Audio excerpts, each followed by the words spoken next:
He has sent a few pieces. I'm going to talk some about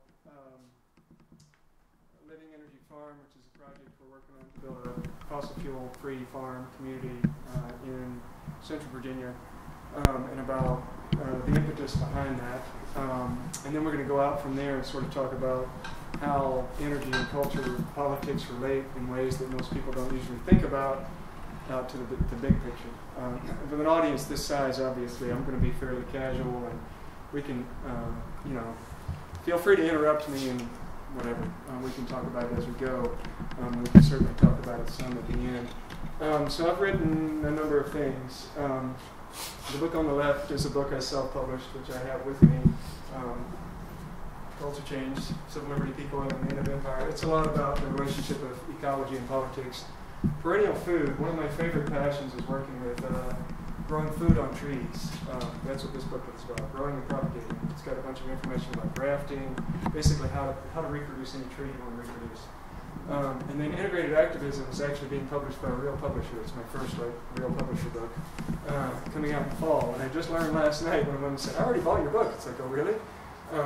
It's already for sale. You can buy it through the big corporate book chains.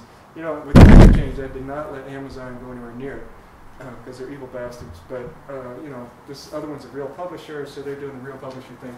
But I will have to say, do you like my cover or their cover? Yeah. Isn't my cover cute? Yeah. Their cover is fucking lame. I couldn't believe it. I wasn't going to argue with them. I'm like, whatever, guys. But anyway. So, Constructive Panic. It is my belief that the ecological crisis we're facing currently is catastrophic. It's big, and it's going to have enormous impacts, escalating impacts, as time goes on.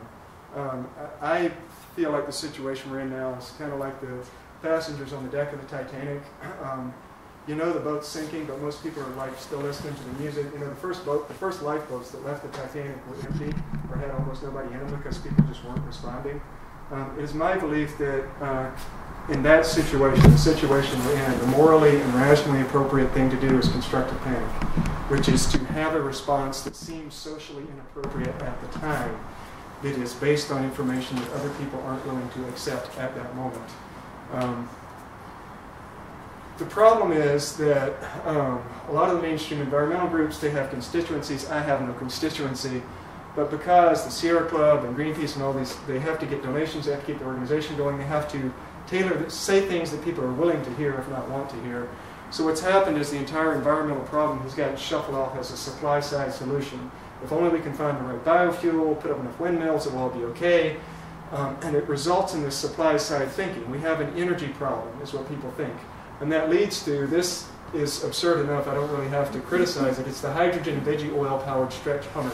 It seems to make it in every slideshow I do. And that's supply-side thinking. That's, if only the right fuel. The continuation of supply-side thinking is let's solarize American suburbia. Let's take $500,000 homes, put a few solar panels on the roof, and pretend that's going to fix things. This isn't going to help. If anything, it's going to make things worse. What does work? Well, the environmental groups are saying, we need to cut energy use by 80% in 50 years or something like that. What they don't say is that fossil energy is really well suited to individual use and renewable energy isn't. The reason is fossil energy is really concentrated. So if you have people all over the United States, if you're living in an apartment by yourself, doing kind of the mainstream thing, you drive to work, you come home, you want to take a shower, you just want a little bit of hot water. Well, fossil energy is really concentrated. A small, cheap hot water heater will make hot water with fossil fuel energy. You get a hot shower, life goes on. You're really not motivated to spend thousands or tens of thousands of dollars building elaborate renewable energy systems if they're being used on an individual basis. This is, you're asking about the house in Charlottesville. This is the house in Charlottesville. This is Woodfolk House. It's a straw bale house. It's the only straw bale house in Charlottesville. That solar rack on the roof, I actually built it pretty cheap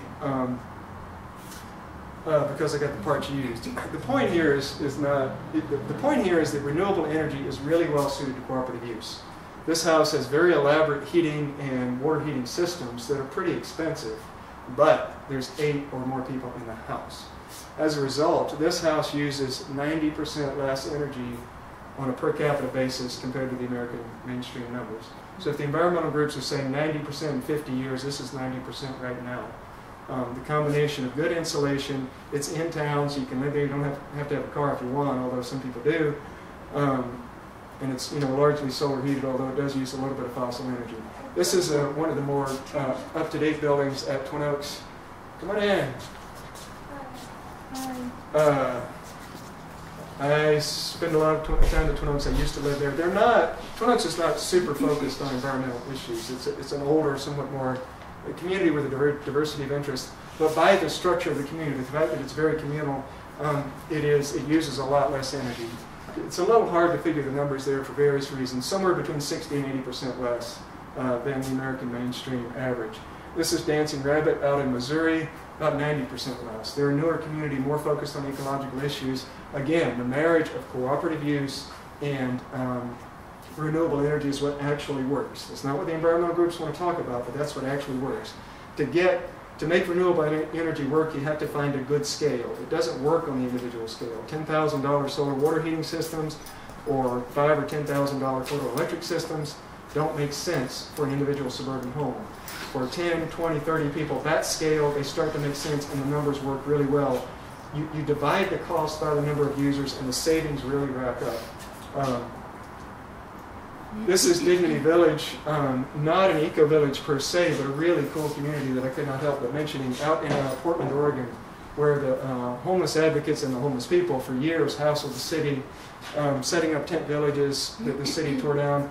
The city finally got fed up and said, okay, here's a parking lot, it's in between the composting facility and the prison, but do what the heck you want to out there. And they built a really cool little community. I don't know how many solar panels they have up at this point, but something like this is obviously an incredible ecological model because the resources are shared. Just by the structure of it, you have incredible ecological savings. There's no way we're going to solarize American suburbia and get us out of where we're at with the fix we're in. So I want to talk about Living Energy Farm. It's a project I took on, me and some friends of mine obviously, to build a community in Central Virginia that is no fossil fuel whatsoever, so completely off-grid. We also want to do it cheaply, so it'd be fairly easy to replicate. We got a clear cut because that's what we could afford. Started clearing land by hand in the wintertime. It's our Iwo Jima land clearing shot. Putting up structures, just using materials on the land. Bought some roofing metal and some nails, and other than that, everything comes off the land for the most part. We've put up, since this picture was taken, a couple barns and a cabin. We started on a house. And I wouldn't want to, the whole green building movement is mostly about greenwashing consumerism, because everybody wants to build their own palace and make it into an eco-palace. This is a shared use, shared ownership project. And for the most part, what needs to happen is we need to reallocate the resources we already have. Woodfolk House, that other picture, was a reconstruction of an existing house. So we're not going to build our way out of the problem, but for various reasons I ended up out in the country, and this is what I wanted to work on. Perennial food, as I said, growing trees is my favorite thing. Nut trees in particular can produce as much food per acre. And filberts, for instance, can produce more food value per acre than soybeans. And there's a company out in the Midwest, Badger Set is the name of it. It's been doing a bunch with filberts. And last year, when the drought came through and wiped out a bunch of the corn farmers, their crop came in 1 week early. A tree has such a massive root system that it is incredibly resilient to changes of weather. Of course, with this era of climate change, the weather is going to get nuttier and nuttier. It's both going to get hotter and drier as well as wetter. Both things are going to happen. More torrential rainfall, but more periods of drought as well. So growing food on trees. But capitalist agriculture is all about quick return, quick return. It takes about 10 years to build up a root system of trees. But I think trees are an important part of our food future. We've got about 500 that we've put in the ground and kept alive, different trees of some, maybe a couple of hundred different varieties of disease-resistant fruit and nuts.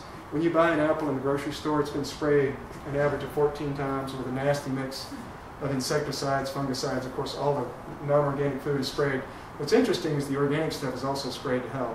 It's just organically derived insecticides, fungicides. The stuff we grow doesn't have to be sprayed with anything.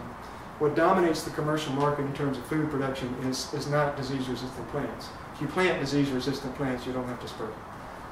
So I could talk about for hours, but alas, we don't want to be here all night. There's the same tree a year later, excellent growth rate. And that's Rosa, cutest baby in the world. Not a good picture of it, but. The other thing that we do is we grow seeds. I think a lot of you are probably familiar with the whole struggle that's going on around the corporations trying to take control of our food supply. Open pollinated seeds, meaning seeds that pollinate each other and can regenerate themselves for ad infinitum, empower the farmer. So when you go to the store and buy a little packet of seeds, we're one of the people who grows those seeds. We're going into our third growing season. It's great in that you can make a lot of money on small acreage. It's a lot of handwork, as you can see, with our handwork crews. That's what the first stage of seed processing looks like. It's a bit different for various seeds, but it often involves fermentation and drying in various ways to sort of prepare the seeds. You can't just rake them out of the vegetable and put them in an envelope. You've got to fuss with them a bit. What's the seed right there? What's that? What are those seeds? That's Richmond green apple cucumbers. Personally, I think cucumbers are a waste of space, but somebody paid us to grow cucumbers, so those are cucumbers. You notice how they're so yellow?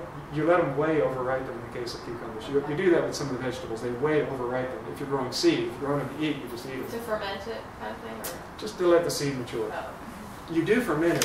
What happens, they go in the buckets, and they stay in those buckets. We stir them twice a day, anywhere from 2 days to a week or so, and the fermentation breaks down. Most seeds have a protective coating on them that allows them to go through the winter. Well, you don't want them to go through the winter. You want to put them in an envelope, and then you want them to sprout as soon as you plant them. So it breaks down the protective coating, and it kind of gets rid of a bunch of the junk around them. So it's a process, and this is not my specialty. This is other people in the group do the seeds. But the seeds, we want our project, we're getting a bunch of donations to get the thing started, but we want it to be economically self-sufficient. So, and for now, and probably in the long run, the seeds are our the main thing that we do to make money, although we're making a little bit of money off of, I teach propagation classes, and we teach a bunch of other workshops. So the most important thing that we do in terms of minimizing our impact on the environment is context, where you live, how you live. If you live somewhere where you don't need a car, then you don't need to worry about a biofueled car. The second most important thing we do is conserve, which means insulating buildings well, figuring out how to conserve the energy that we do use. The third most important thing we do is renewable energy. But again, because of the political pressure on the environmental groups, that whole process gets reversed. And we're told renewable energy is the big deal. So we have this huge fascination with technology, but it's really not the most important thing. The most important technology is cooperative use, by far, 2 orders of magnitude at least. Having said all that, people are fascinated with technologies, and we do need some machines to make things go. What we're doing at Living Energy Farm is trying to stagger the technologies, or layer, I should say. So we might have some brand new, super spiffy, efficient, modern technology, but under it we want a simpler technology that we can take care of ourselves. This is one of our simpler technologies. That's a 100-year-old piston pump with a state-of-the-art electric scooter motor belted onto it, hooked up to a PV panel. The advantage of these little piston pumps is they pump water at any speed, and you can turn them by hand, you can turn them with an exercise bike, or you can turn them with an electric motor. We have some other pumps, some more modern pumps, but this little pump has irrigated. Well, we grew $6,500 worth of seeds our first year, about $15,000 worth this year, and that little pump did the irrigation, hooked up to 300 watts worth of solar panels. Now you hear sometimes about these crazy conspiracy theories about old technologies that industry suppressed, and they're mostly bullshit. But this is a really interesting technology that I discovered just because a friend of mine who was into our project came up to me one day and handed me this battery, which, that's a friend of mine, John, who's holding it. An old stainless steel battery. I look at the side of the battery, and whose name does it have on it? Thomas Edison. I'm not joking. It's an original Edison battery made by Thomas Edison's battery company. It's probably 100 years old, and it still works. The thing about electricity, the thing about renewable energy is the sun shines, but then it doesn't. The wind blows, but then it doesn't. So energy storage is a big deal. What most people do is lead-acid batteries. Lead-acid batteries have a very high output. They're what starts your car. You can't start a car with a nickel-iron battery. That's a nickel-iron battery. But the lead-acid batteries poop out after about 5 years. They're very toxic. We basically ship them to the third world where people get poisoned to recycle the batteries to send them back to us rich folks. Well, nickel-iron batteries are this old technology. They have fairly low output, but they last forever. this battery, a friend of mine gave it to us, we charged it up and it worked. Kind of blew my mind. So here again, it's like combining, what we're doing is running only lights. We have no receptacles, no, well, we actually do have some inverters for running construction equipment, but in the long term, the way our bylaws are structured is we get to cheat a little bit for the first 3 years just to get onto the land because that's what we need to do. But in any case, we run the lights with nickel iron batteries. The nickel iron batteries last half of forever, and that's more sustainable, I think. For motive transportation, we're probably going to have some draft animals. We had a couple of oxen on the land, but we haven't been able to take care of them, so they kind of went into early retirement just because we're stretched too thin. So that's kind of our low level of moving heavy things around. The higher level of moving heavy things around is wood gas tractors. Wood gas, this is actually a picture from World War II.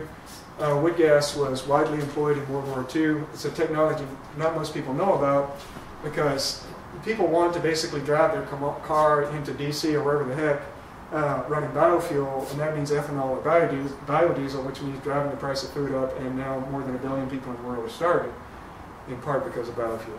Wood gas is a simpler, cheaper biofuel that's a lot less convenient. It's a lot more difficult to use. Basically involves that tank on the side of that truck is a gasifier. It's got wood chips in it.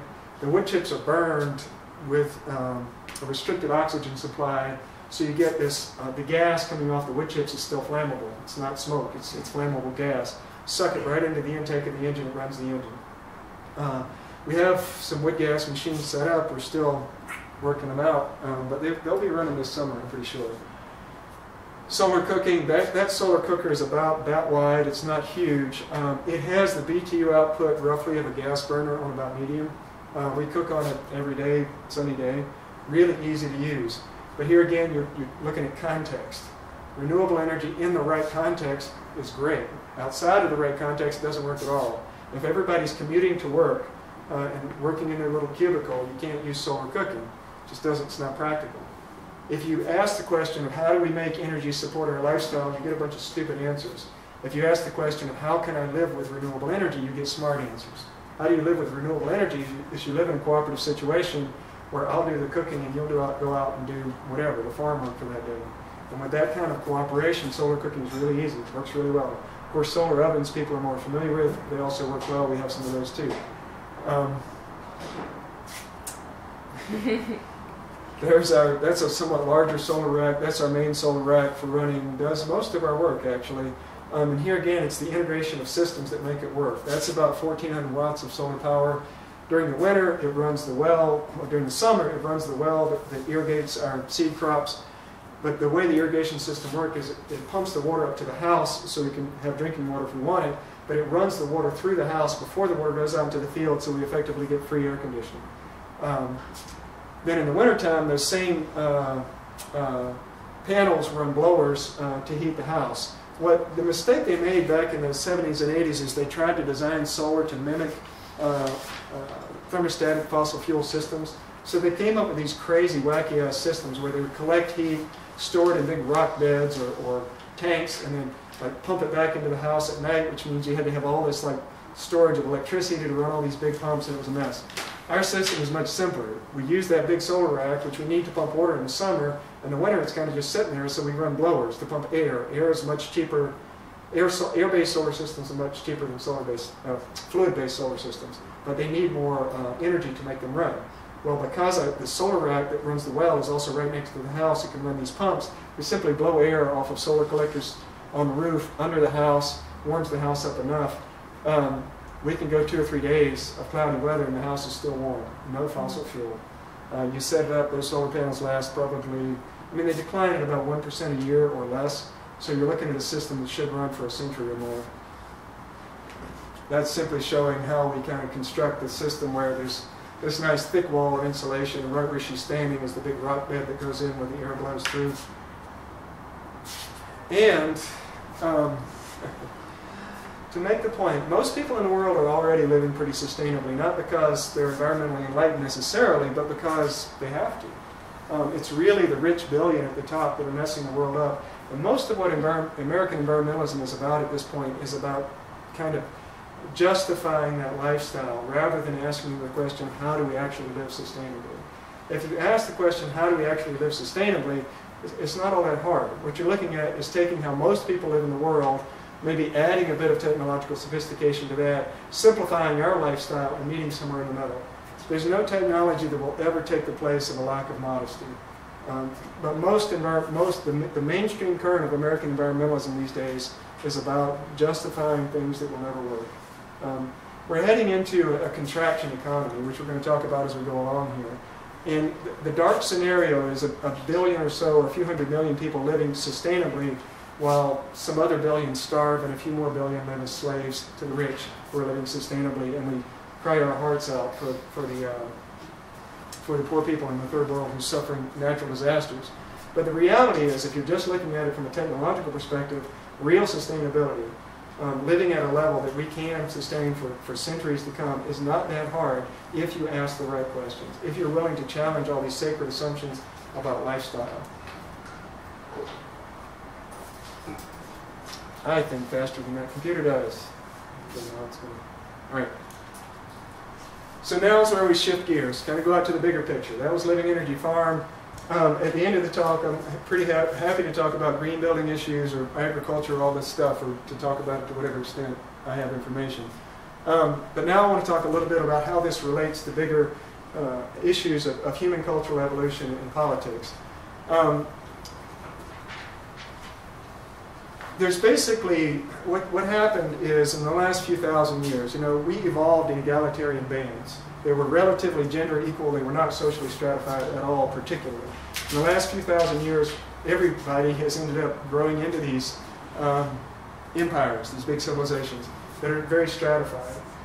The peculiar thing is that every leader in every part of our modern civilization, whether they're a leftist organizer or a right-wing organizer, or an academic, or a left-wing academic, or a politician, or a preacher, they all have something in common. They all want to convince you of the importance of their ideas. This has resulted in this grand conspiracy, if you want to use that term, but we've turned the world upside down. We've created this understanding of our own culture that is very, very obvious and very wrong. It's kind of a flat earth thing. You look at the world around us, and there's a little bit of hilliness, but you look out across the horizon and it's flat. It's completely obvious, completely intuitive, it's flat. Except it's not flat. And the way you know it's not flat is by getting up bigger and looking at the bigger picture. Well, our flat earth understanding of human culture is based on all of these leaders telling us for thousands of years that we create values, we create morals, we create politics with our own conscious thinking, and dirt and oil are secondary. And it's true, I love Democracy Now!, the alternative media. I actually brought it to Charlottesville. But even in the leftist media, if you want to call it that, every day we're talking about politics, all this gay marriage, all this stuff. Which I'm not saying that's not an important issue, but there's a huge illusion, a huge inversion of history that has happened. The reality is that there are certain things that we are not comfortable talking about that are very embarrassing to our leadership that more represent the reality. The first two are actually much more obvious, sustainability and class division. A lot of people know industrialism is not very sustainable, but they don't want to talk about it on the evening news. You've never heard the word contraction economy on the news. No, haven't. You've heard about economic growth. Contraction, that word doesn't exist, even though it is by far the most likely thing we're going to face in the coming decades. Class division. We know our society is class divided, but we don't talk about it very much. It becomes so embedded in our culture. I was having this discussion at the house the other day about the drug war, where the history of the drug wars, of which there have been many, is it's used very specifically against minority groups. Chinese immigrants, African Americans, Mexican immigrants, just generation after generation through the past 150 years, they've launched one drug war after another to go after people they want to go after. But for some reason, people, we lose sight of that. And we're having this discussion about how much the drug war has failed. I'm like, it hasn't failed at all. It's succeeded quite nicely in doing what they wanted to do, which is allowing them to go after certain class groups, but that becomes embedded. And people think of these drugs now as being horrific. I mean, I don't play with drugs at all. That's not my thing. But we think of heroin as being this awful drug. You look at the medical evidence, tobacco is much worse than heroin. So in any case, class division gets built into our culture, gets built into our understanding. We kind of lose sight of where it came from. But the third one, conscious control, this flat earth understanding that we are in charge of our world through our minds, we create our culture through our minds, is the big one. It kind of wraps around all the others. I want to Golly, computer, come on, be nice to me. Anyway, I had a projector, and a dear friend of mine dropped it, and I just got that one. And we're working out the bugs. In any case, it is my belief that if you get beyond that flat earth understanding of culture, and you're looking at the reality of human history, there's a process by which ecology influences economy, influences our politics and culture. The easiest way to show that graphically is with the fish god. I could show you a corn god from Central America. This is a fish god from what we now call Lebanon. We know Lebanon borders on the sea. It has flat land going up to the mountains. Here's a silly question, if you'll indulge me here. So the people who worship this god lived a few thousand years ago. Where did they live? You're playing with me. They lived next to the ocean, right? And what did they do for a living? Fish. They caught fish. Good, thank you. I mean, I hate to, well, anyway. I go back to like the, I think of Hawaii where they used to have the relationship between the people that lived in the mountain and the people that lived close to the sea, and they traded. Sure. Well, They did that here too. Fish. Yeah, they did that here too. Yeah, they definitely traded inland, traded fish down and traded grain back down. But the point here is that, you know, the ecology of the situation is you're living next to the ocean. The economy of the situation is you collect fish, and then it's manifest as a religious symbolism. Pretty obvious, right? But if you ask people about our own politics, about women's rights, about anything, you know, modern religious stuff with the church and whatever, would you get an ecological answer? No. No. It's humiliating to our leadership to say dirt and oil is more important than their ideas. And for thousands of years, we've had the wool pulled over our eyes. What does that mean? It means our entire understanding of history is upside down. Let's talk about democracy for a minute. There's one thing that left-wingers and right-wingers have in common. It is an affection for democratic freedom, however defined. Hey, y'all. Hi. Hi, Alexis. So what does democracy mean? Where did it come from? Well, we have a very mental understanding of it that is very far askew from history. This is the Parthenon in ancient Greece. We think of ancient Greece as being the birthplace of modern political democracy. What did that mean? It meant for a few centuries BC, there was a democratic process in Greece. What did that look like? The average Greek citizen at that point in Greek history owned slaves. Slaves never participated in the quote-unquote democratic process, and neither did women. What happened, what was unique in Greece compared to other civilizations, is that it was the first imperial civilization. Their farmland in Greece was pretty crappy, population grew, they went around the Mediterranean, slaughtered a bunch of people, enslaved the rest, brought the wealth home, and it was the first human culture on the face of the earth that was dominated by colonial economy. The class of mercantilists, of colonial business people, grew large enough that they didn't need a king. They got tired of the royal intrigue in the king's house and got rid of the king and created a quote-unquote democratic process among that business class. Democracy then and now, ever since, has been the process by which economically empowered people express that power in the political forum. The owning class, the business class, has simply gotten really, really large. Okay? That's what's happened. But democracy has always been oligarchic, and it has always had its roots in the economic, ecological situation of the culture at hand. The Romans went through the same thing. At the peak of their colonial period, Roman citizens did not pay taxes. They were so successful at enslaving or otherwise enlisting the cooperation of people throughout what was then the known world or known to them. They were very wealthy. This is Augustus, who took Rome from being a democracy back to being a dictatorship. He was beleaguered by the early Christians, who are not a pacifist movement as most people would believe, but in fact a military movement, fighting the Romans as guerrilla movements have always fought. They're imperialists. And under that pressure they took it back to being a dictatorship. But at the peak of the Roman democracy, very similar to the Greek democracy, Greek citizens were very wealthy. There was a wealthy class of male business people who formed what they called a democracy. It was based, democracy historically was always an outgrowth of colonialism, and effectively still is. It's economic growth that has allowed it to happen. So let's fast forward all the way to American history so we can show the economic links here. This is an original color picture from the 1700s. No. It was reenactors from the 1700s. Okay, trick question. Right. but I'll try it again. So, excluding Native American societies, we're talking about the Europeans who came to North America and conquered it.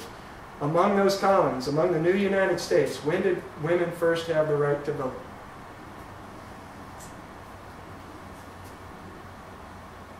Nobody's ever gotten it right. I've probably given this presentation to 2,000 or 3,000 people at this point.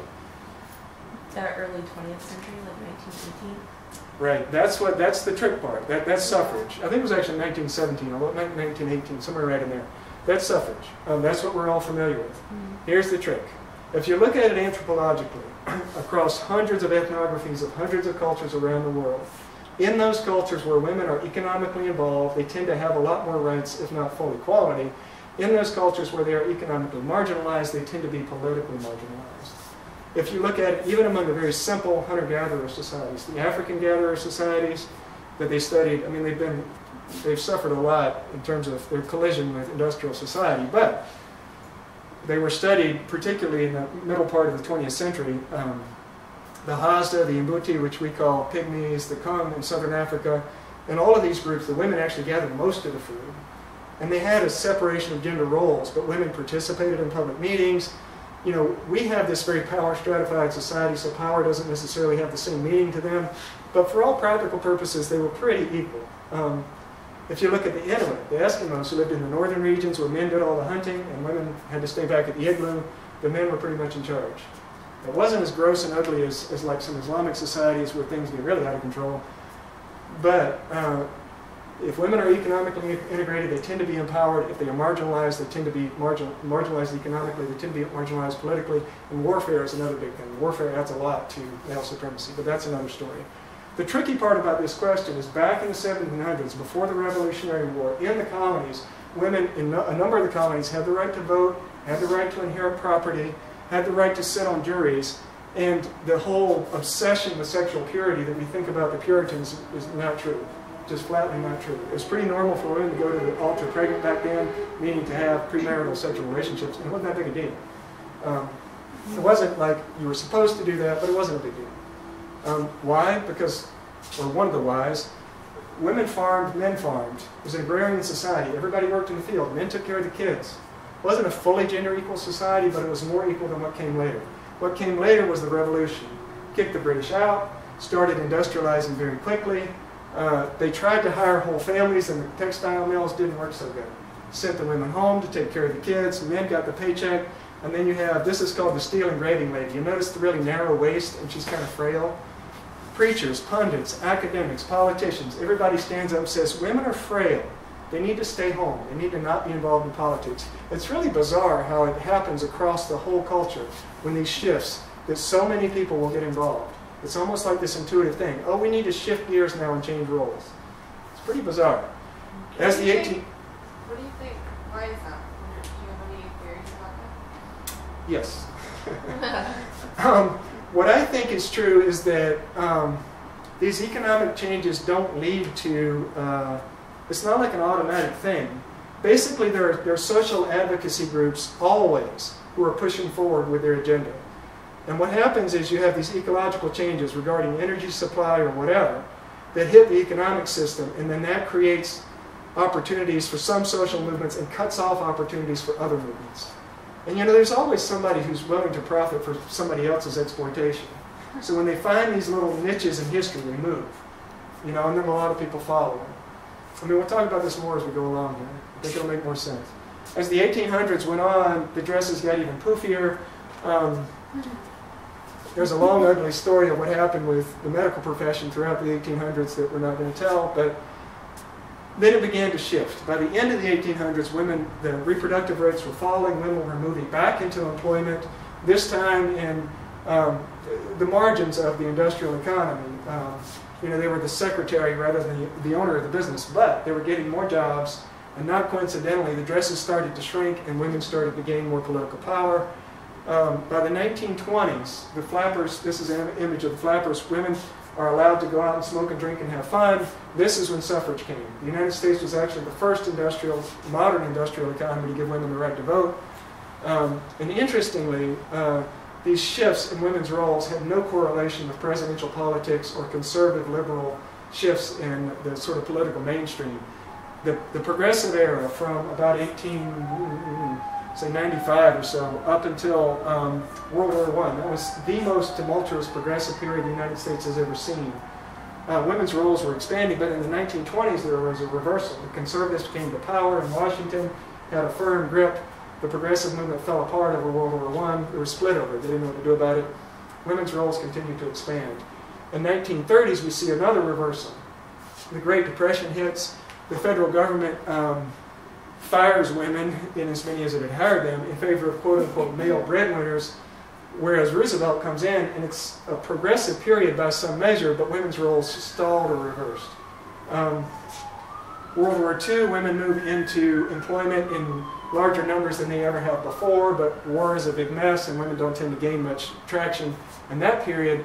By the mid-1950s, there were more women employed in the modern economy than there were at the peak of the war. So specifically, my argument is that, you know, in the 1820s, women may have not liked what was happening, but they weren't in a position to do anything about it. You know, if you've got some dipshit husband who's an idiot and he's bringing home the paycheck, you put up with him. 1955, you got your own paycheck, it's like, bye-bye, buddy. And then that becomes a movement. A movement that is based on economic growth, that is based on fossil fuel. Okay? I talk about the long curve and the short curve. The short curve is politics. It's gay marriage, women's rights, all this stuff. The long curve is the supply of energy and the supply of natural resources, dirt and oil. Okay, the short curve follows the long curve. And what's happened is the short curve and the long curve have been traveling in the same direction for a while now. We've got the idea that the short curve controls the long curve. That's the flat earth illusion. It's completely wrong. When the long curve turns, the short curve has to follow it. Historically, that's completely clear. But there's not a single academic, preacher, politician, left or right, who wants to say that. Because they basically have to say, I'm not very important. Dirt and oil matter. I don't matter. They're not going to tell you that. Same progression you can see the same progression, although I'm not going to go through it in as much detail for the civil rights movement. If you look at the post-World War II period, civil rights, preceded the feminist movement by some margin. When blacks were pushed out of the rural South in the Jim Crow era by World War II in the 1950s, they were gathering in the northern cities in segregated housing, ghettos if you want to use that term, but it was actually better than the South. Their wages were actually growing faster. Black wages in the 1950s grew more than 10% faster than white wages. My argument is not that that automatically led to the civil rights movement. My argument is that they didn't like Jim Crow in 1930, but by 1955 they could do something about it. So, economists like to talk about economies of scale to imply that the bigger it gets, the better it gets. Well, the bigger it gets, the more profitable it gets for the big fat cats who own the corporation. But what does it mean in terms of energy use? They've studied this for agriculture, for manufacturing, and it varies a bit. But generally speaking, the bigger things get, the lower the labor cost and the higher the energy cost. They did these very detailed studies when they fired the people who were running the welders to weld cars together on the auto assembly lines. They got rid of those and brought in the robots. When the car comes off the end of the assembly line, it's cheaper because it has less labor, but it has more embedded energy. The loaf of bread that comes out of the huge factory where human hands never touch it has more embedded energy. The growth of the centralized economy, which we take for granted as being this big, efficient thing, is a diseconomy of energy. All along the way, the amount of energy that we put into food, clothing, everything has grown, and the amount of labor has decreased. What that means is that as we move in, as the long curve turns and goes down, any energy supply goes down. Now, mind you, you're going to hear it in the news, we're pumping more oil than ever before. We'll look at this in a minute, but I'll say now, we're pumping more oil but at less efficiency. I'll wait till we get that in a minute. In any case, the counterpoint, or the cure to this, is to take power back at the local level, of course, and to reverse that whole process, to lead the curve rather than follow the curve. If we follow the curve, we wait for these series of shocks to show up. We already hit the first one, the housing crash, a couple years ago. We're headed for the second one. It's probably going to be a natural gas crash that's coming in a few years. Because they overdrilled for natural gas, the price collapsed, The gas companies are operating at a loss. They've stopped drilling. Meanwhile, the power companies have converted a bunch of their equipment to natural gas. We're going to hit a shortage in a few years. It's going to cause a bunch of trouble. If we lead the curve, it means we decentralize faster than we have to. We develop cultural literacy. We understand our own cultural evolution in spite of all of these people telling us otherwise. And we do what we need to do to create our own, to plan our own future. We don't have conscious control over our culture at this point. It runs by this blind system that is, if anything, largely under control of the fat cats. We can take it over, but we're already in charge. We already have been. We have always been in charge. And our entire academic political history tries to convince us otherwise. So decentralization, you know this because you're doing it. Cooperative living, you know this because you're doing it. And it's big. There's farmers markets all over the country, taking back agriculture at the local level. It's happening all over the country. A lot of people get this intuitively, even if they don't get the sort of bigger social scientific stuff behind it. If you're arguing with your father or whoever the heck, and he says, yeah, sure, all that cooperative, local farming stuff, you know, there's no profit in it. It'll never be a big deal. It'll always be marginal. Well, not so. Now, the expansion of the American economy, it came at the expense of a lot of exploitation and destruction. So whether or not it was morally a good thing, you can debate. What you cannot debate is it was a powerful thing. What happened when the colonies expanded throughout the 1800s, the fat cats on the eastern seaboard didn't want to print money. The less money there is, the more valuable money is, the more valuable the gold is they have in the bank. They don't want to print money. So as the colonists moved westward, killed the Native Americans, set up their own towns, every little bank published banknotes. These are pictures of banknotes from the Civil War era. There were over 6,000 banknotes in circulation in the United States around the Civil War time. There were registries as big as phone books that the bankers used with printings of all the known banknotes and all the known forgeries. Because when you got 6,000 different kinds of currency, you can have a lot of forgery. This is what built the American economy. Whether it's morally good, you can debate. Whether or not it was powerful, you cannot debate. So the idea that local economies are always going to be marginal, this is what built our country, for better or worse.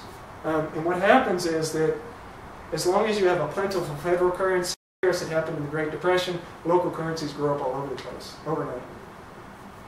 Now, if we convert to an economy where what we need and what we want is not dependent on federal currency, then we're free. Okay, so the process by which people are divorced from understanding their social reality is not accidental or incidental. It has evolved over the course of thousands of years. It is elaborate and sophisticated, and it involves primarily manipulating not ideology per se, but the cognitive development of children. This is my interpretation of Piagetian development. Jean Piaget being kind of the granddaddy of developmental science.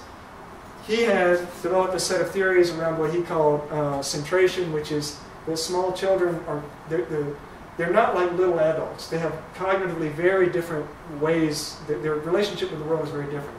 The centration thing is they don't differentiate themselves from causality in the outside world. You know, all this stuff going on around them, they don't really understand that that's all separate from them. They think it's connected. And it leads to, you know, they might think that the moon is following them when they walk through the trees because they'll see the moon moving as they move. They don't differentiate themselves from other people. They also obviously, hopefully, take emotional security in their parents and in these figures of authority that are around them. They do understand the world better than they do. But they don't have a rational, critical way to understand, you know, their world. What happens in smaller, more egalitarian cultures is that little children are fairly quickly integrated into adult culture. At a fairly young age, they're hanging out with the adults, doing adult things. They're not kept separate in these structured groups the way we do in our society. You have to ask yourself, all right, so these kids are in rows. Fine, they're elementary school. High school, they're still sitting in those same desks. And even at the university level, when people are in their 20s, they have no control of the university system. That is not accidental. It is a process by which we divorce people from their social reality. Basically what happens with little kids, if you keep something separate from somebody throughout their entire developmental process, they never develop an intuitive sense or a rational sense an intuitive sense that they can rationally control that thing from which they have always been separate.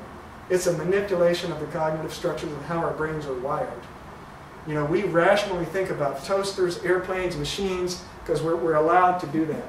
The social systems, that whole oligarchic thing that we call democracy, which is not really all that democratic, is kept away from our rational assessment, and this is how it's done, by keeping kids in social structures over which they have no control. Chris is going to love this next picture. Are you even in that picture? Maybe. I see Garth. I remember. There he is. Yeah. Living Education Center. Chris was part of it. Anyway, I taught there for a while. The point being, and LEC I actually wish was more democratic, but in any case, we're going to hold it up as an example, even though Chris could tell you it's not necessarily as shining an example as it could be. But in any case, the counterpoint being that student democracy, putting kids in charge of their own social reality so they learn how to think critically. And there's all these sociological studies that have been done. People who are engaged in unions, even like PTA, whatever the heck, if you are involved in civic organizations, your worldview is such that you think you have influence over events in the larger political world. If you are not involved in civic organizations of any kind, you tend to think, I have no influence over politics in the bigger sense. So the culture of involvement feeds on itself, and the culture of disinvolvement also feeds on itself. There have been all sorts of things that have done. Schools that were run by student democracy, my favorite was Summerhill in England, but there's been lots of them done in this country as well. All right, let's talk about the bigger environmental picture. This is a graph of oil supply. That sloping blue curve, if you want a graphical representation of what I call the long curve, that's it right there. That's the old oil fields in the United States and in the Middle East that produce very high-grade oil. They are in steep decline. We're making up for it with a bunch of fracked oil and a bunch of oil coming from other places, but the really good oil is plummeting. This is the reason that economic growth has been constrained to the extent that it has. I could have said earlier, I'll say it now, we were talking earlier about women's rights. What's happened in the United States is that we have the growth-based culture, which is continuing, which is New England, the East Coast, California, Oregon, Washington. The entire central part of the country has fallen into economic disrepair since the 1970s. Wages have remained stagnant, particularly for women. You look at the list of the states where women have the lowest earnings, they're all Rust Belt. Those are the same states that are passing all these bizarre anti-abortion laws. Last year in South Dakota, the legislators put forward a law that would have legalized the murder of abortion doctors. North Dakota just passed a law. No joke, it didn't pass, but they tried. North Dakota just passed a law that effectively outlaws abortion. It'll probably get overturned in the courts. Those are the same states that are at the bottom of the list for women's earnings. And in those states, women are very dependent on male breadwinners. So it's actually, there's been a bunch of books, a number of books written about this, but in those situations, women are dependent on their male breadwinners. The thing that's prominent to them is not whether or not they can have an abortion, but whether or not that social contract that keeps them alive, keeps the paycheck coming home, is viable. And in that context, reinforcing the social contract, which is basically an anti-abortion movement, because they're all about marriage, family, the importance of the social contract, it's what's most important to them. For women in an urban environment where you need to move around to maintain your job, the exact opposite is true. We've got two Americas, the poor one and the rich one. And in the poor one, women have been losing ground since about 1975. And that's where you see this big division going on in our politics. That collapse of the long curve is only going to exacerbate that, and it's going to grow. It's going to grow more by class structure than by geography. This is a really complicated graph. I don't want to spend a lot of time on it, but if you want to look at it more, this guy, Charles Hall, he's done a bunch of really good work around energy issues. This is a different representation of the long curve. Just a few things to point out here. So the horizontal axis of this graph is volume of energy. In other words, how much energy is produced in total volume. The vertical axis, energy return on investment. In short, efficiency. In other words, how much energy do you put into the oil well to get energy back out? How much energy does it take to build a windmill versus how much does it produce? Okay? So the good part of the graph is way up here. This is where you're producing a lot of energy really efficiently. good from an industrialist standpoint. The sucky part of the graph is the opposite corner. If you look up at that blue circle up on the left side, domestic oil 1930, y'all can see that? 100 to 1, meaning they spent 1 barrel of oil in 1930 to get back 100. Follow the line down, domestic oil 1970, they spent about 30 to get back 1. Follow it down. Oh, come on, computer. Lock it. Domestic oil 1970. Domestic oil now is down, come on, is down to 15 or 20 to 1. You know what would help this machine is if I actually plugged it in.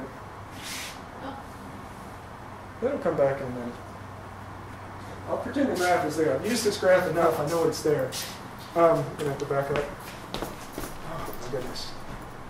All right, I might just turn the computer off and finish without it, because it becomes a distraction at some point. Sure. Yeah, there you go. There we go. Yeah, I don't know what it's doing. Well, here's the deal. Plugged into the outlets? I don't know what it's doing. Like I said, I just got that projector. I got it cheap off of eBay, which was nice. I've really debated with myself. It's interesting with such an image-oriented culture. It's like I have a feeling that people remember images better than they remember my words, so I stuck to the PowerPoint. I actually prefer to speak without it. But, it's a big debate. A lot of people think PowerPoint actually doesn't work as well in terms of people's memory. But there's a big, discussion over that among various people. Oh, wow, this thing's kicking in now. All right, I'm going to ditch it. Okay, lights on? Sure.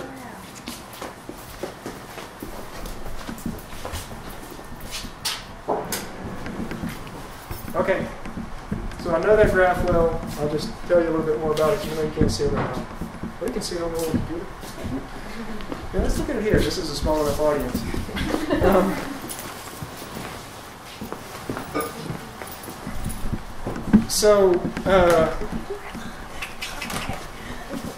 The other interesting thing about this graph, see this total photosynthesis line? That's all the energy produced by plants in the United States. Now this graph is 2005, is when he created it.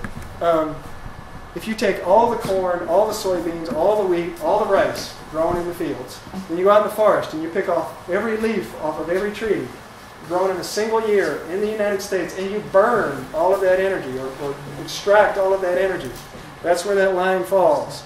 And that circle that is 25% beyond that line is how much energy we used in 2005. The entire photosynthetic product of North America, of the United States, was 25% short of how much energy we use. Okay? And that's without any food. That's starving to death. That's no paper. That's no lumber. Okay? So this is the bullshit about the biofuel movement. The idea that we're going to fuel our cars with biofuel, forget it. It's not there. The other crazy thing about this graph, again, I was talking about, if you're reading the news these days and following energy issues, there's all this oil coming out of the wells from fracking. The tar sands XL thing, they're fighting the tar sands, the pipeline that XL wants to build because it's dirty oil. It takes about 1 barrel to produce 3. Where's tar sands on this graph? You can't even see it when it's like this. It's a little tiny bar right down there, way down there. And the idea that tar sands, which is right there, can move all the way up here to like where coal is, never happen. It's not going to happen. It's an incredibly inefficient source of oil. It's a very dirty source of oil. And that's the reason a lot of environmentalists don't like it. So that's the long curve. It's not that we can't produce energy. It's that energy is becoming more precious, more dear. That's going to put pressure on our political systems, and it's going to be manifested as social political changes that, we'll fight over all this politics, but the sort of blinding to the ecological roots of it is going to continue. Okay? It is my belief. There are a number of other things you could point to as big, dire threats that are out there, if you want the list. 30,000 nuclear weapons still laying around. And we think of that, oh, the Soviet Union's gone. Well, there's still 30,000 nuclear weapons in storage waiting to be used. Who knows? If they go out to the Pacific Ocean now, there's this plastic has been drifting out there from Asia, from the United States, and you sift water out of the Central Pacific. You know, the ocean is 75% of the planet. But at the bottom of that ecosystem, the zooplankton, the phytoplankton, the particulate plastic breaks down into smaller and smaller particles until it gets down to almost microscopic size. The particulate plastic in the Central Pacific outnumbers the zooplankton. It's bad. That's the biggest part of the biggest ecosystem on the planet, and it's plastic. So, it is my belief that the last slide, I wish I could show you, maybe I'll try to show you. There's a picture of the peach trees from my house. It's like, okay, we're blowing it all to hell, but we're not dead yet, right? We're still here. So we've got all of these politicians, all of these preachers trying to tell us how important they are. They don't want us to understand that we're already in charge, we've always been in charge, and they don't want to understand our culture is blind. The ruling class would rather destroy a planet in which they are in charge than let a planet live in which they are not in charge. That's the reality. It's not because they're evil, it's just because they have an ideology that says, if I win, I'm morally right. If you have that ideology, you destroy the world we live on. Our culture is blind. It is systematically, purposefully blind. It has been blinded over a few thousand years of creating these centralized states. The way we make it unblind is by developing enough cultural literacy that we understand our own human cultural evolution. That series of slides I showed you about women's roles, that is not difficult. And yet you cannot walk into a university and ask a professor, hey, why are women, why have women's roles changed so much? You get these wacky answers. If you ask organizers, you get wacky answers. We do not have a systematic understanding of our culture, and it's not that difficult. It's not that difficult. We need to develop that, and I think we need to work on our own intuition while we're developing that, which is developing a decentralized economy in which we are in charge, in which we make cooperative use of renewable energy scaled at a level at which it works. Cultural literacy, conscious culture, we're in charge. Always have been. Except they don't want us to know that. All right, I'll stop ranting. Yeah. It's a lot.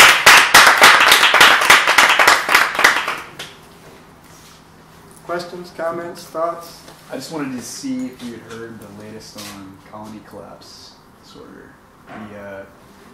Basically the widespread disappearance of bee colonies everywhere. Have you heard the latest on it? It's supposed to be like 50% of them are gone. It started a few years ago, and the like most 05 or something like that. Right. The most dire predictions about the evolution of it has not progressed. I'm not an expert. There might be somebody here who knows more than I do. Does anybody here know a bunch about colony collapse? Nope, not a bunch, just a little bit. A little bit.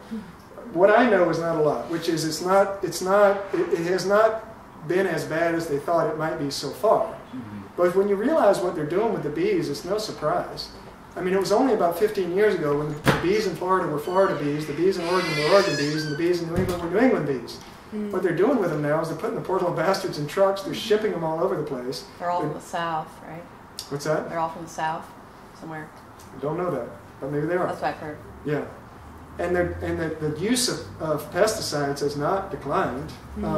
It's increased, and there's GMO factors to be considered as well. So it's like they have things integrated into the structure of the plants now, where it's like affecting the bees heavily. So. Yeah, I don't think anybody really knows exactly what's going on, other than they're being poisoned and stressed by a lot of different factors. Mm-hmm.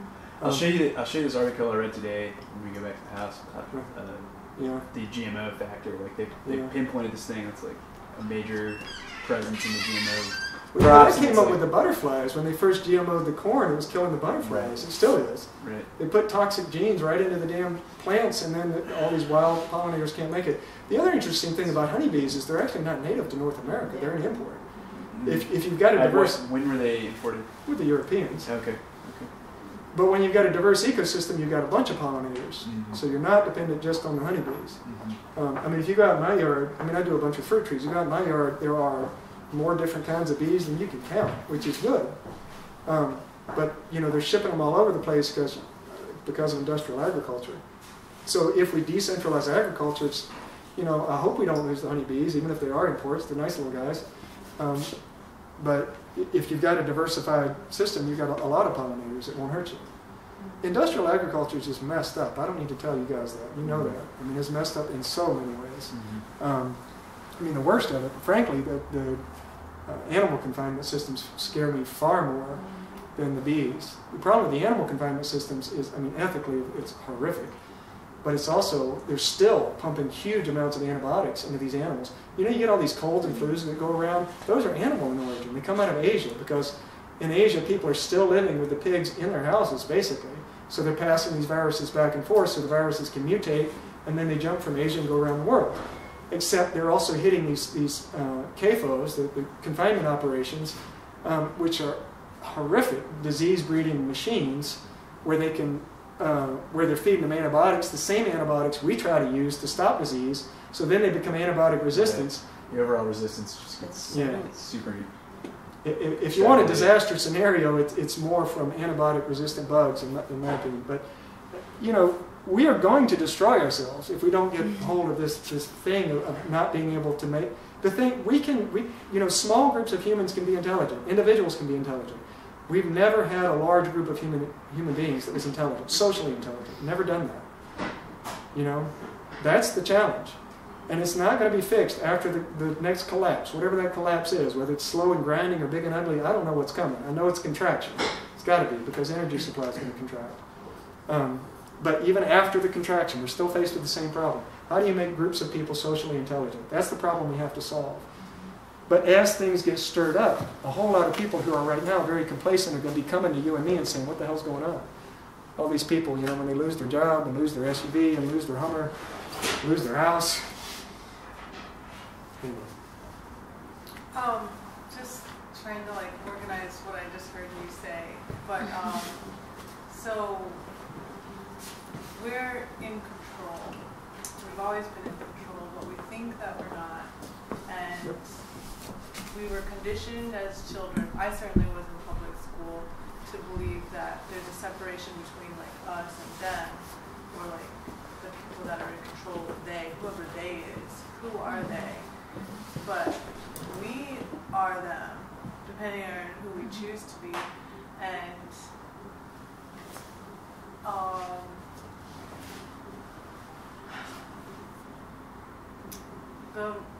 so less sustainable, the more technology we have, well, there's this term I heard, appropriate technology, which is like not exactly what we're usually using now. Sorry, I'm getting a little scattered, but technology is unsustainable, or, well, the fossil fuel industry is what's unsustainable here that we're focusing on. So but when we depend on the fossil fuel, it's like we're giving up this sense of control, but it's ours to claim, so we can just change our culture starting whenever and back off from being on fossil fuels, but that means working more individually. Collectively, okay.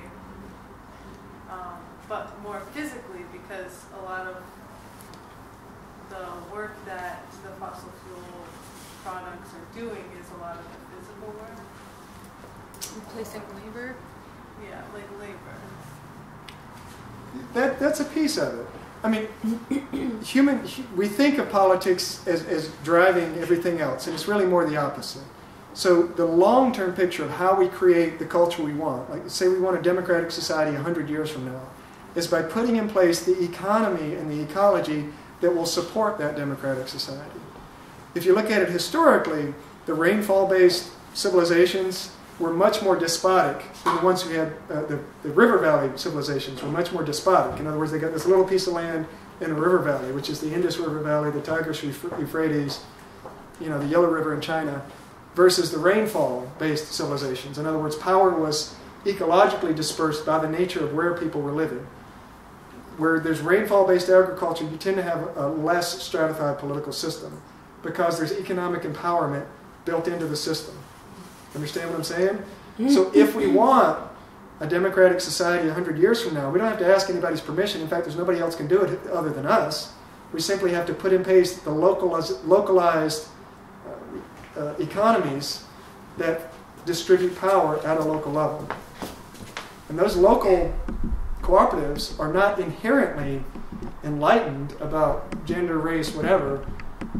So, a localized society is not automatically a fair and just society, but there's no way we're going to have a democratic society 100 years from now if it's not localized.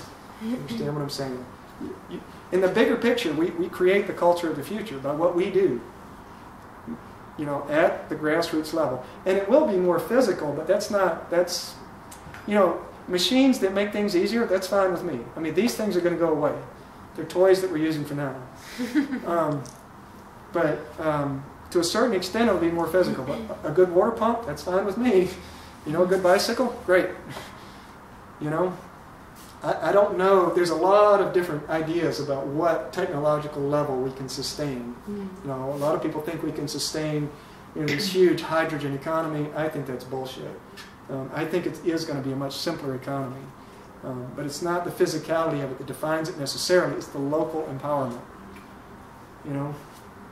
So do you think that the context in which technology is used can warrant the toys that we have now? I missed the word there. That we can still have the toys that we have now? In the future? Yeah. I don't, in general, no. I mean, I don't know what the decline rate's going to be. I think most of our toys are going to go away.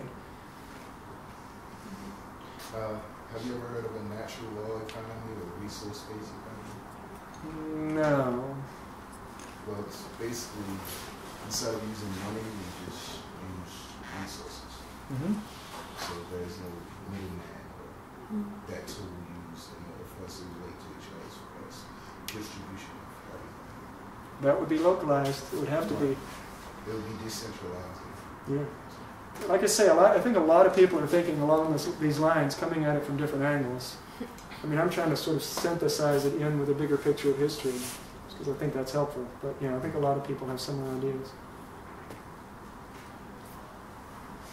I want to ask you about your diet.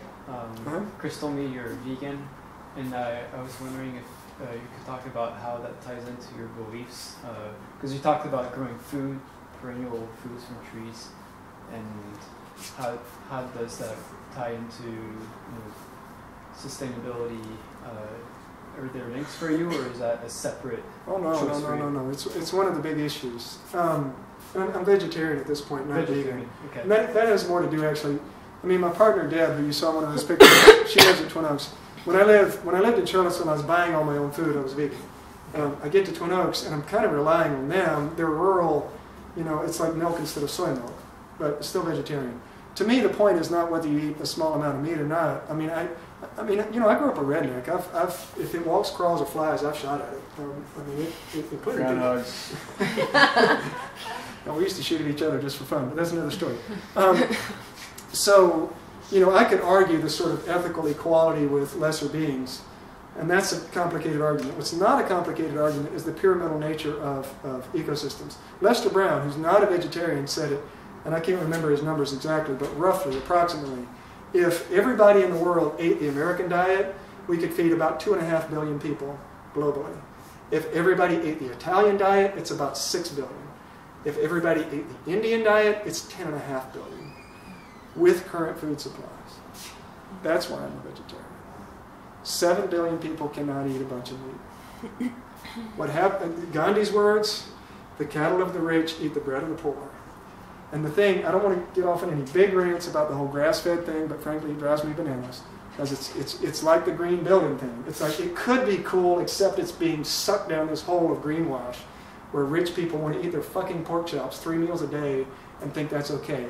So they pretend they're grass-fed pork chops. Pigs do not eat grass. I grew up on a farm. I can tell you they don't eat grass.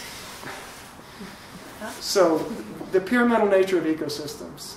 If we only had 100 million people on the planet, sure, eat the fuck whatever you want. 7 billion people, the only ethical course, as far as I'm concerned, is to eat low on the food chain. That's my opinion. Beyond any other ecological pressures that will cause people to change the way they think about the food system and everything, is there any tips that you can suggest for getting people to think differently about their consumption? I ask myself that question 100 times a day, and 100 times a day I get a different answer. Well, you lead by example. You know what I mean? You do your thing, and other people can see that. So that's it. You know, I could talk about all the great, wonderful organizing things I could do, and I could talk about how much it's been a failure in terms of, you know, just preaching to. I mean, you guys are the choir. You know most of all of this intuitively. You know, maybe maybe the discussion is useful, but you know, I don't know. I don't know how we get from this level to like convincing a whole lot more people.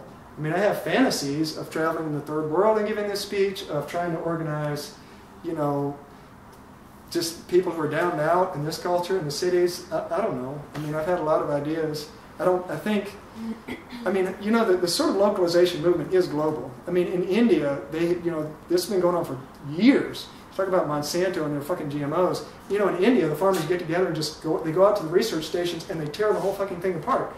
You know, 10,000 of them show up and they pull up every damn plant in the whole research station and then go home. They've been doing that for years. You know, they're a lot less polite than we are. So, and you know, the knowledge that the corporations are gaining too much power, and that's a very bad thing, is global. Everybody knows that. Environmental awareness is universally higher outside of the United States than it is in the United States. I haven't traveled much, but I can tell you that. In the 1980s, when I was in Nicaragua talking to half illiterate peasants, they knew more about the global environmental situation than Americans did.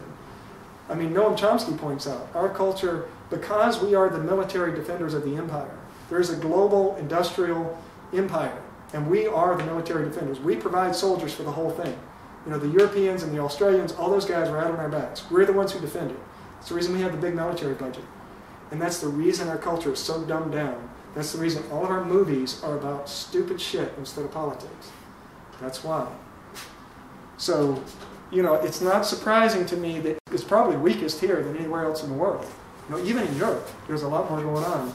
So, you know, that I'm not trying to be demoralizing. I'm just trying to say, oh, realistically, you know, it's a tough fight. That's fine. It's still the fight we should fight. And I don't, you know, frankly, any ideas anybody has about how to reach more people. I was personally, I've done some research on the idea of art came to me, and using art as a way to communicate to people. Sounds good to me.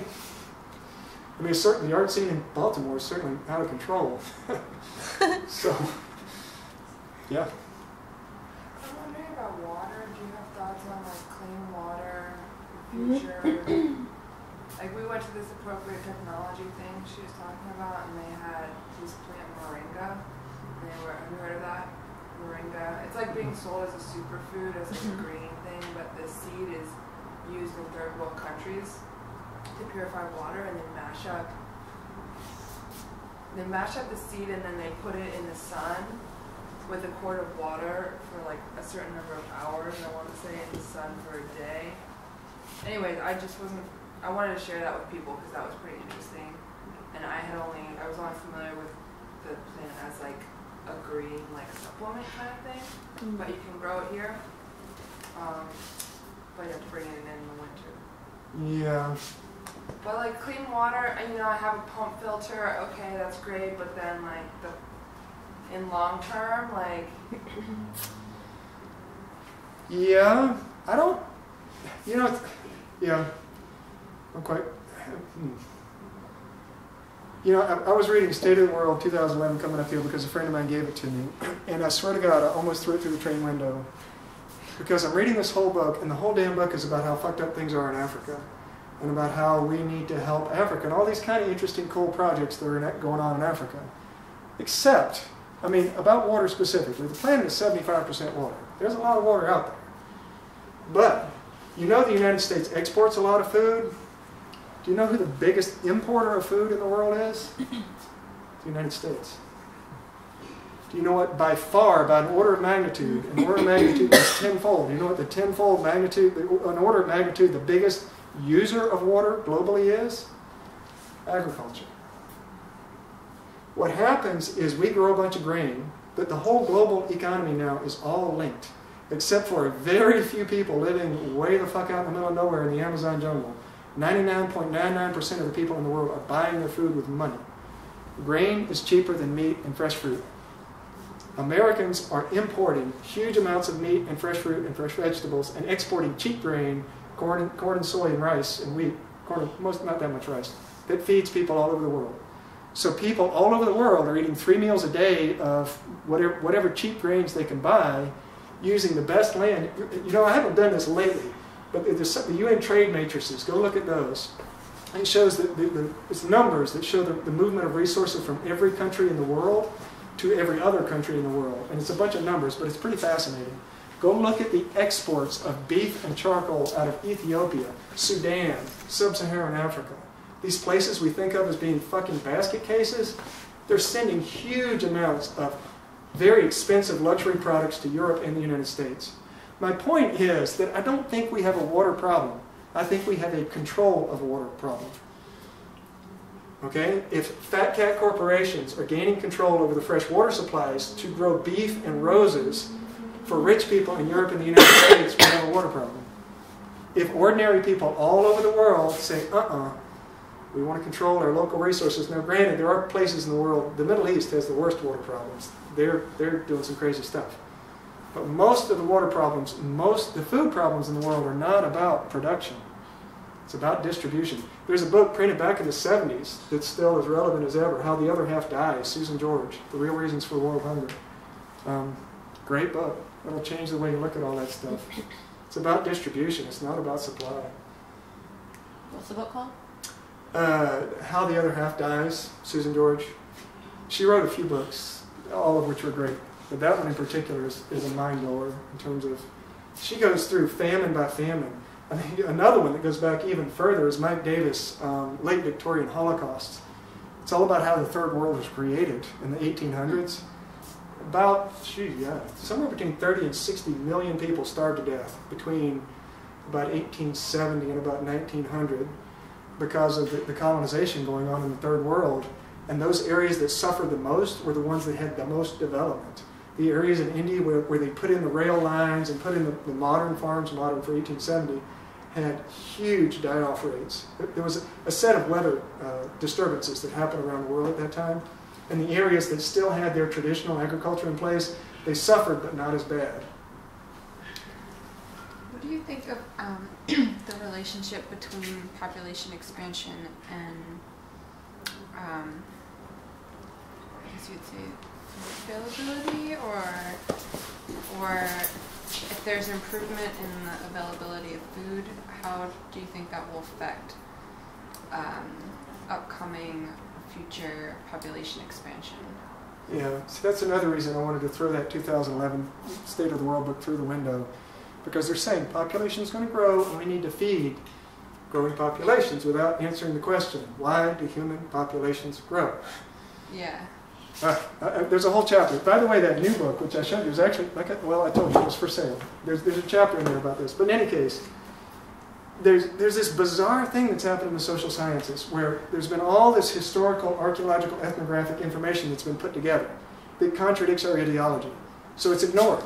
They kind of push it over there, and then they do all this other stuff that ignores the evidence. It's really bizarre. So if you look at it anthropologically, the use of population control measures in pre-industrial cultures was universal. Everybody did it. It wasn't always pretty. In fact, it was pretty rough sometimes.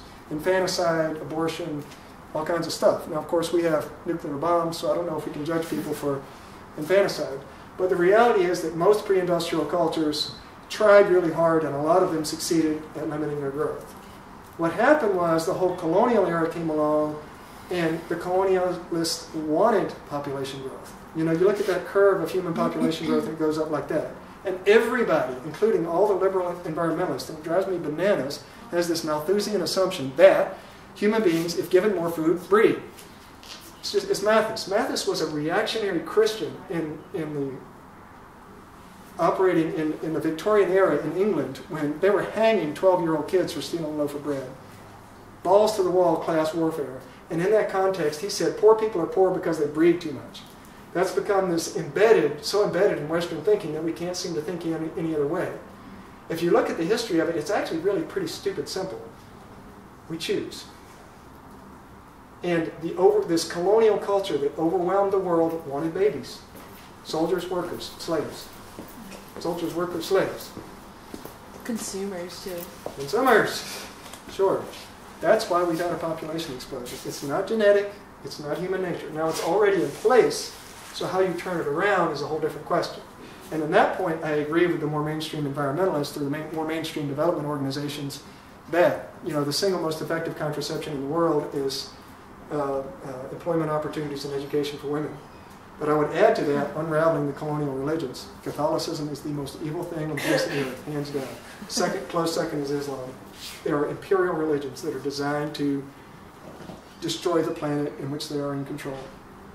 It really is stupid obvious, but when you look at, there's all these studies dating back to the 1800s, early 1900s, of groups that lived on these South Pacific islands before we overran them, or as we were overrunning them, and they maintained zero population growth for millennia. Like I said, it wasn't always pretty, but they did it. It's a choice. Humans don't breed like bunnies. It's not in our genes. We choose. And we have chosen to grow because our culture is blind. Anyway, I said it already. I won't say it again. We can choose otherwise. I have been reading a lot about, civilization and how it all went awry. And a lot of it, people talk about how the beginning of agriculture was kind of the downfall of humans because we sustained ourselves as a hunter-gatherer society for like 30,000 years or whatever it was before agriculture came along, and then it ballooned from there. So is it like realistic to say we're going to go back to that, or like hunting and gathering?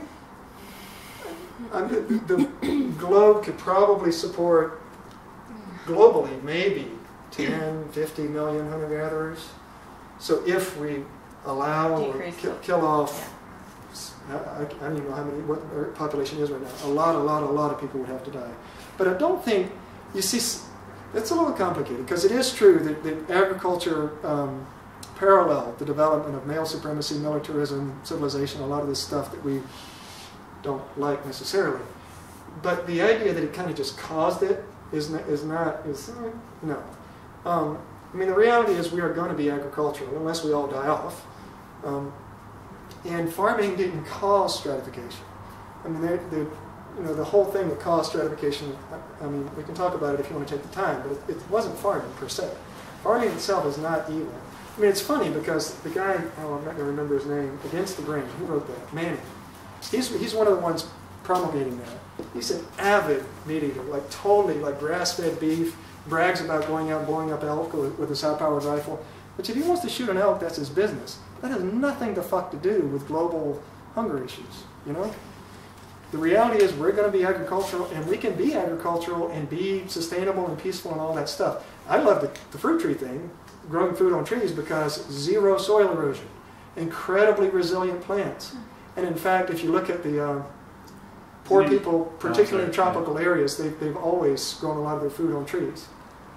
So it's, and the past doesn't always determine our future either. Even if we determine that agriculture caused a lot of trouble, we still have to make choices with open eyes in the present. We're not going to hunt and gather for 7 billion people. Here on a 10-year cycle, it's 70 to 100 times more than CO2. When you look at the 600-year history that they've been able to pull out of the ice cores, they see these carbon shifts in carbon levels in the atmosphere that correspond with shifts in global warming, except that the carbon levels they see don't explain the shifts. The thermal shifts are bigger than the carbon levels would justify. The tipping point is methane. What happens is we go through these cold periods and the methane freezes up, clathrates at the bottom of the ocean. Huge volumes collect at the bottom of the ocean, and then huge volumes collect in the tundra. So you get this little push. The sun goes through phases, and the Earth, the Earth changes its distance from the sun a little bit. The sun changes its brightness a little bit, changes a small change in the carbon levels, in the warmth coming in, which has a small change in the carbon levels. But then that triggers a positive feedback loop with methane. Methane comes out and it exaggerates the warming trend, which then goes into a reversal. It takes about 100,000 years for it to reverse and go back into the cooling trend. So what we're doing now, if you're worried about Hurricane Sandy, this is the beginning of a 100,000-year process that we're putting in place. And methane is probably the tipping point of that. Globally, cattle are the biggest source, nationally they're the biggest source of methane. Globally, they're the biggest source of nitrogen oxides. I can't quote the number exactly. I think it's about 400 to 1, the potency of nitrogen oxide to carbon.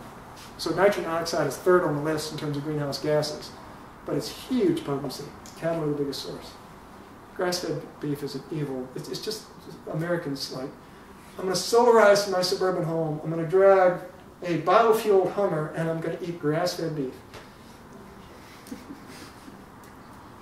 I had a developer in Charlottesville who, this young guy, full of enthusiasm, and I kicked his butt. I stopped him from doing some developments. He's a very cheerful guy, though. He still liked me. He pretended he liked me. But he's a millionaire. He's rich as everything. He's like a sloppy, quick developer. So even the city planners hate the guy because he just goes in and will rake over 100 acres of land and put up a bunch of tract houses. I'm sitting there chit-chatting with him one day because, I'm friendly with him, even if I hate him, even if I don't like what he does. I'm on this environmental thing. I grow grass-fed beef. Okay. What are you supposed to say? Everybody thinks it's somebody else's fault.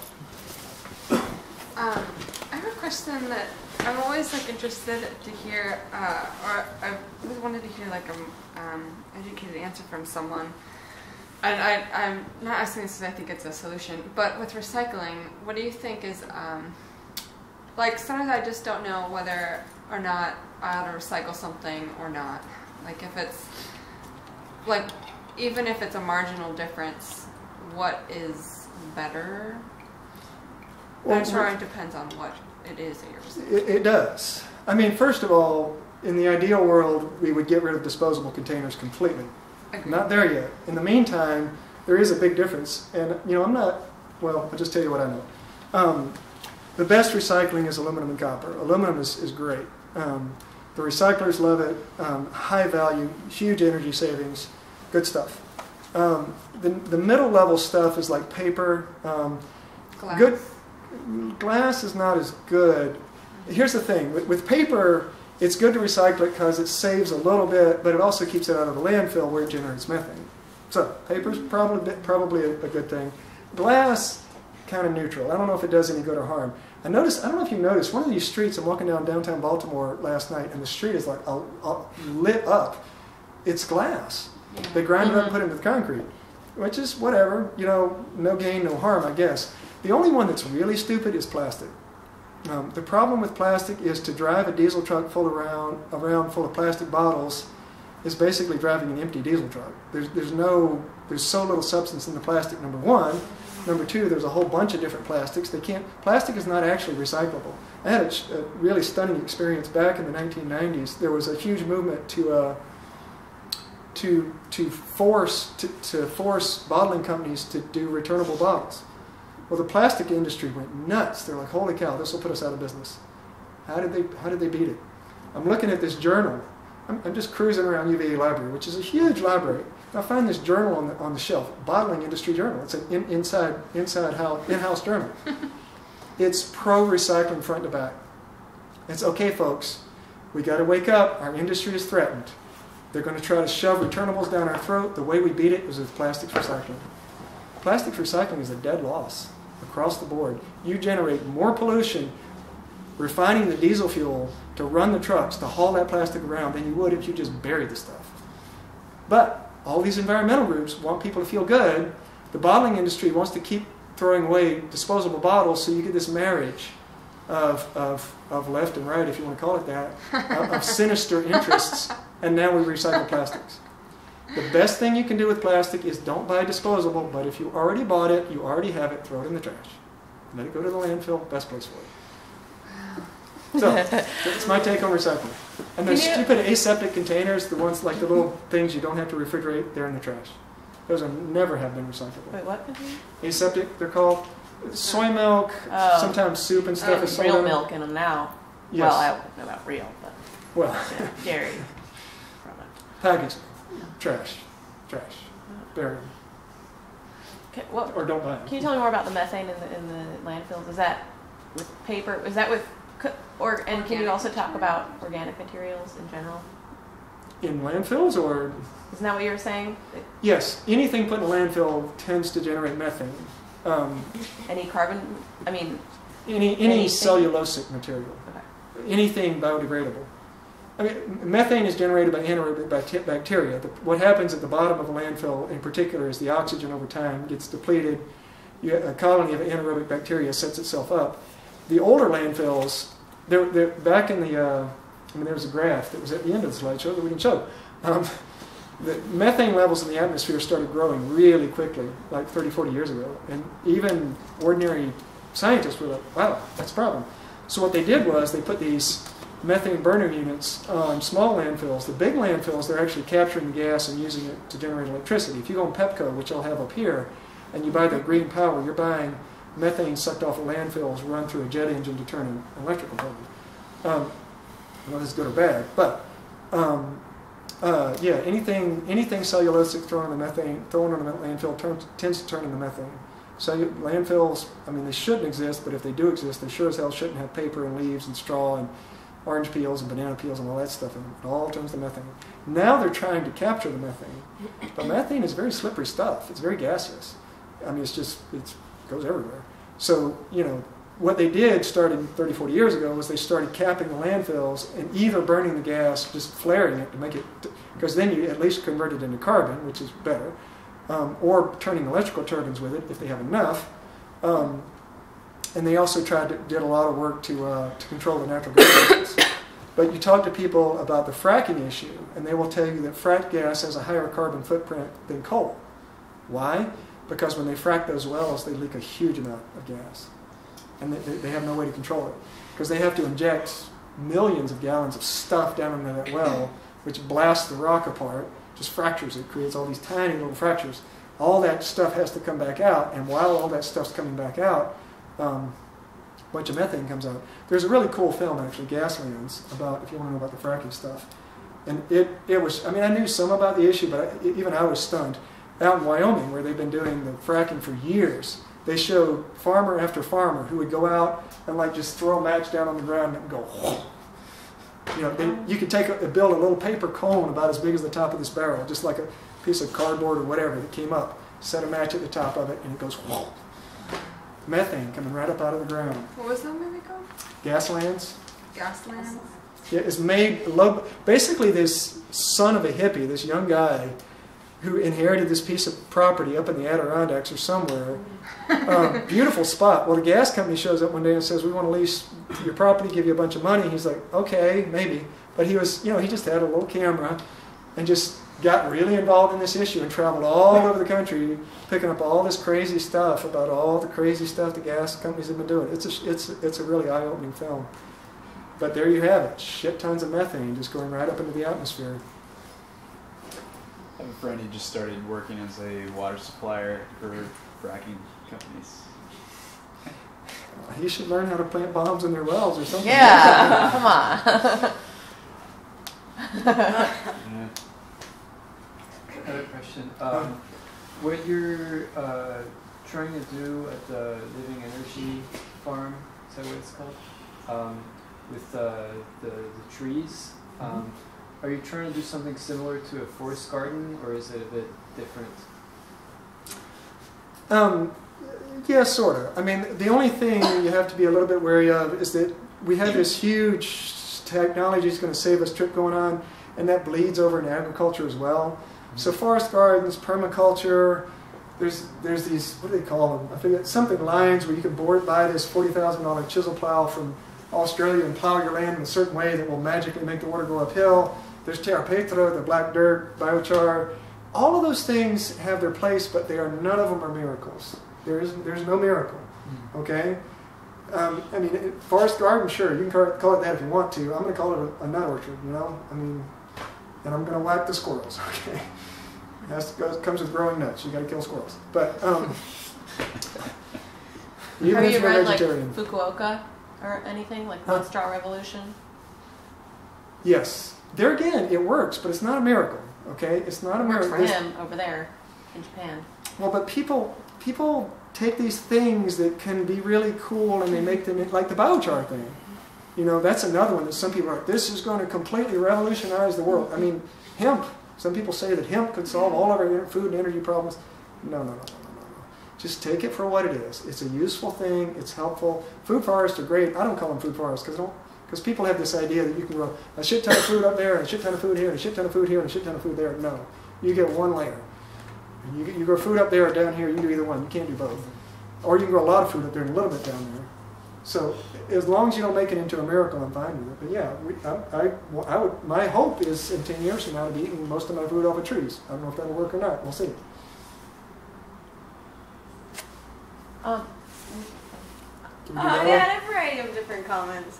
I guess I have been kind of thoroughly greenwashed, perhaps. Like, I have heard, like, landfills, they're not bad. They capture all their methane. And, like, maybe if they have enough methane, then, you know, you're saving it from being released in the environment, which would happen otherwise, and you're going to burn that as energy, that it can, like, somehow, like, offset it. Or, I guess I've also heard that, like, there's different kinds of plastic that is completely non-toxic, like it's not carcinogenic, and it's like very low embodied energy to produce, and I can't remember the name of it. Corn? Well, everything you've just said is rationalizations for disposable culture that has just been created in the last 30 years and cannot last another 30 years. It's going to fall apart, whether we do it on purpose or by accident. The disposable culture is coming to an end.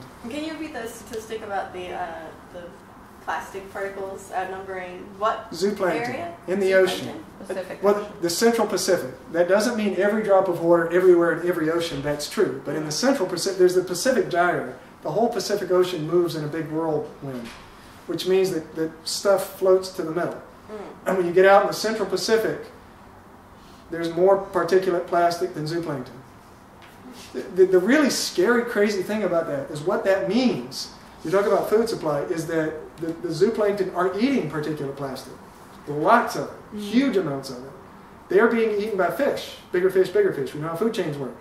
How much toxic, weird crap is just going right up the food chain? Who the hell knows? They're sorry, go ahead. Landfills shouldn't exist. They're not going to exist. 100 years from now, our children, grandchildren will not have landfills. It's only a question of how we undo that. The whole disposable culture has to stop. It will stop. We either stop it on purpose or by accident. Remember the centralization business? The plastics in the food industry, Twin Oaks is like putting more and more packaging on their tofu, which drives me bananas. It's all about centralization. If in this, the way they used to do tofu in Japan and China was there was a little neighborhood tofu shop. And they made, it was usually next to a spring, they had a little wood fire. They made the tofu. If you don't like tofu, that's fine, I don't care. But you would make the tofu and you would carry it in a little basket around the village and give it to people, and that was their food, and they ate it. Okay, so now we have, of course, fossil fuel to make it, whatever, but then we wrap layers of plastic around it, we boil it, they do the same thing with meat and other products too, of course. Put it in cardboard boxes, ship it 1,000 miles, then we take that huge amount of package and bury it in a landfill. The thing is that you can crunch all the numbers you want, but in the long-term ecological reality of it is that the packaging around that food is far more ecologically expensive than the food itself. That's the reality of it. We can't keep doing that, whether we like it or not. That's going to stop. And, you know, the idea that they're capturing all the... Not now, but I guess like it could. No way. I can tell you, having laid gas pipe, gas is really slippery shit. You cannot hold on to it. It goes. It's the size of the molecule. Big molecules, you can hold on to them. Little molecules, they go wherever the hell they want. What about the biogas digester things? For That's like a moral dilemma. For like a moral dilemma? Well, we're trying to do a biogas digester at LEF, which is a methane maker. Yeah. We can probably keep our methane maker mostly tight, except it's probably going to leak a little bit too.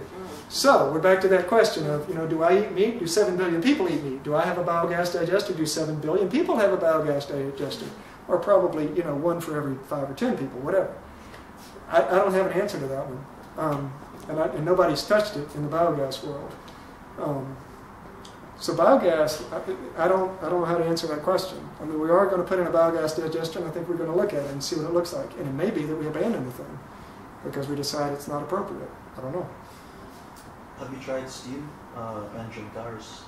What do you think about that versus wood gas engines? Well, we're not going to have cars at all. We're going to have tractors. Sure, yeah. I have a friend who's into steam, really into steam. He's old school. He used to take care of the old freight engines and stuff, and like in museums and stuff. Steam is interesting because, I mean, you know, biodiesel and ethanol have to have these like soybeans and corn to make them. With wood gas, you have to have good quality wood. With steam, you can burn anything. You know what they used to do back when the steam tractors first hit the out west, which is, you know, early part of the 20th century. They didn't have wood out there. They had big ass wheat fields. They had these big steam tractors. They would stop the steam tractor at the end of the row, and they would take wheat straw and just shovel it into the boiler. Shove it into the boiler. They'd watch that needle. They'd build up a head of steam. They'd close the boiler door. They'd throw the lever. That thing would chug, chug, chug, chug down the road. They'd spin it around, chug, chug, chug, chug, back to the other end of the row, open the boiler back up, and throw in more straw. That's how they plowed the fields. Steam is great in terms of taking low-grade fuel. It's hard to find The problems are that the boilers are really heavy, and the collectors have made them so expensive you can't get them. If I could find a small steam tractor that was reasonably cheap, yeah, I'd love it. It's just no longer produced. They don't produce it anymore. Can't get it. Gasoline engines are free. Any day of the week I can go pick up a free gasoline engine. They're all over the place. That's the reason the conversion happened in World War II. They had a bunch of gas. World War II was a huge, big mess, of course, but there was a very quick boom. We got no gasoline. We got to run the tractors. What do we do? And overnight, they created an industry.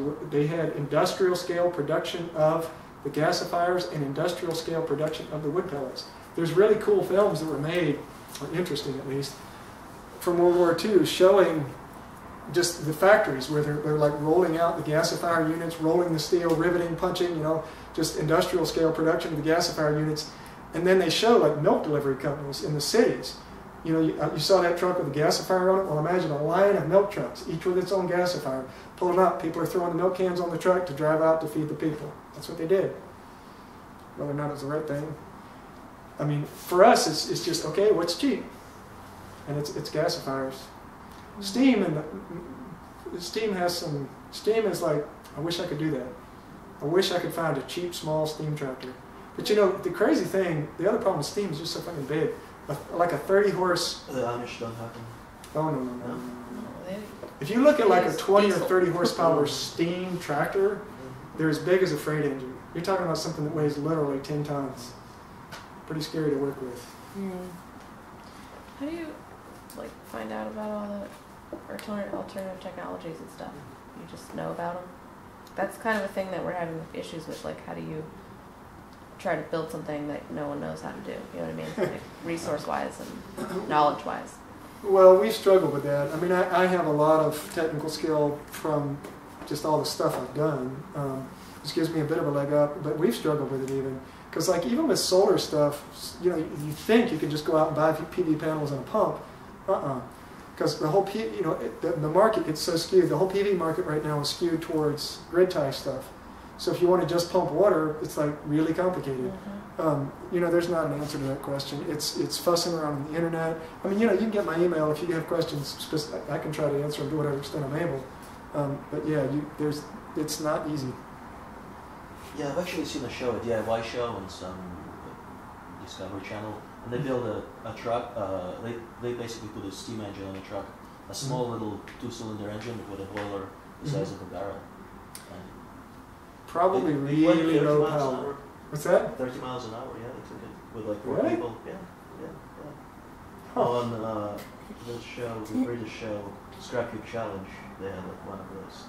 One of them was a steam truck. You have to see it. I know people have messed around with steam. You know, maybe that's a better answer. I don't know. Yeah, it's certainly low-grade fuel.